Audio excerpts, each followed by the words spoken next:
It's Phil Lindemann with your Krystal 93 News at 4.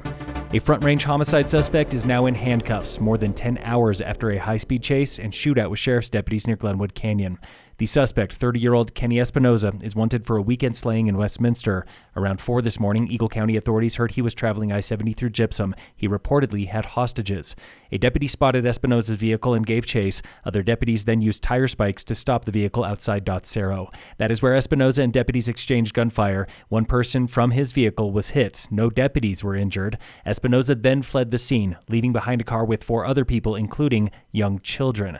Hundreds in Dotsero were forced to lock their doors and remain inside until about 2 this afternoon when Espinoza was finally caught.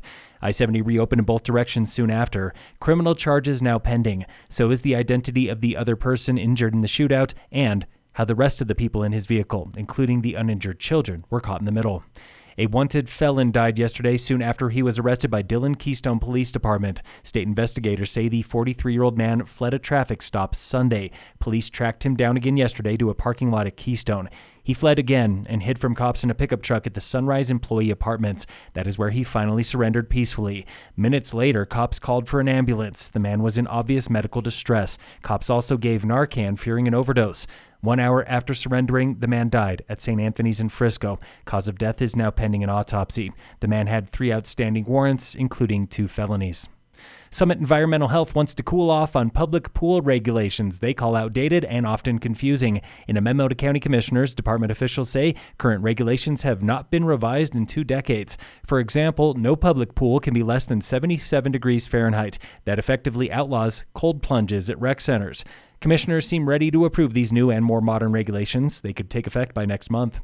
The Summit Wildfire Council is doling out more than $380,000 in grant money to local projects this year. Nearly 1/3 of that money goes to Beetle Kill Tree Guys for 18 properties countywide. Most of the rest going to HOAs serving more than 1,000 homes and condos. The only project denied this year is a research initiative, seeing if mushrooms and biochar can stimulate growth in burn scars. Says the council, it's an interesting concept, but it is outside the scope of this grant. In sports, Team USA went 1-2 at World Cup night slalom in Austria today. Michaela Shiffrin claimed win number 6 of the season, followed closely by Paula Moltzan with her 3rd podium. Shiffrin and Moltzan, they never gave up the lead, setting the pace on their first run and maintaining it after 2. Another American, Nina O'Brien, finished just outside the top 10. Tonight on the NBA, the Nuggets are playing the Pelicans. And in local sports, Summit High girls basketball plays Dakota Ridge at home. Phil Lindemann, Krystal 93 News.